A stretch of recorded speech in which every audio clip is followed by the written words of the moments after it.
अगर आप भी चाहते हैं मस्ताना म्यूजिक भोजपुरी का ऑडियो वीडियो सबसे पहले आप तक पहुंचे, तो लाल बटन दबाकर चैनल को सब्सक्राइब करें और हाँ, बेल आइकन को दबाना ना भूलें।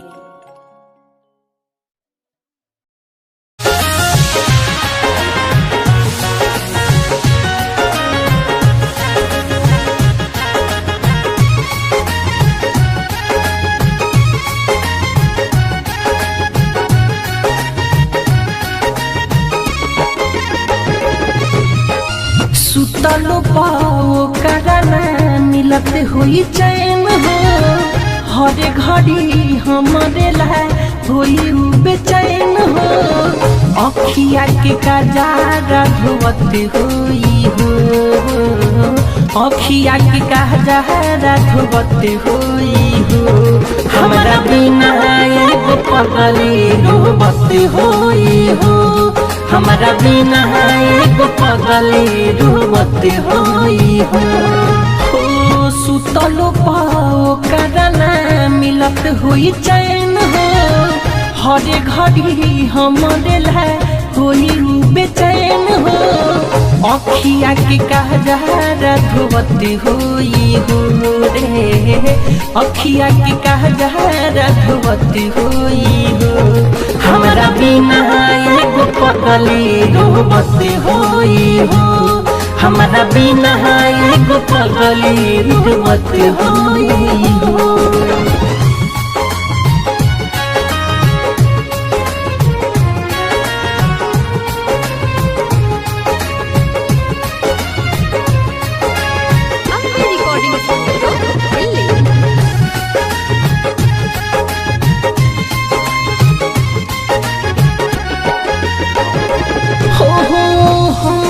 के देखे हरदम खिड़की के छेद से हाथ कटले रहे हमरे चलते ब्लेड से।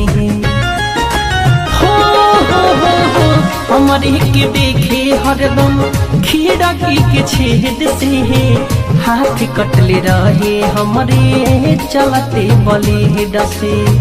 हाथ कटले रहे हमरे चलते ब्लेड से।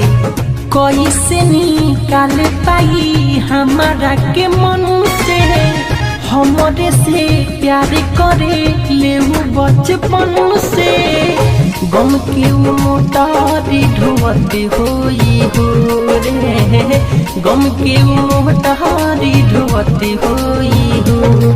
हमारा बिना एगो पगली रोवत होई हो, हमारा बिना एगो पगली रोवत होई हो।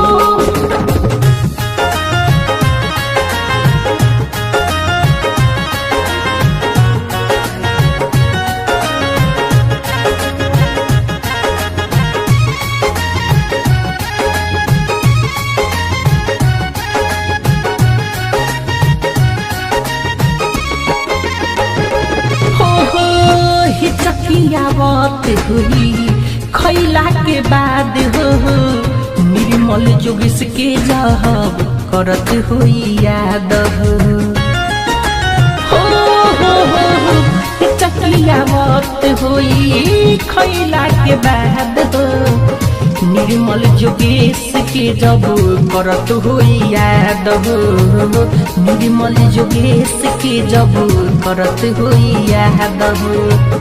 चल गई भले हमारा जिंदगी से निकाल के, भूले नहीं पाई अपना मिठू मार सहल के।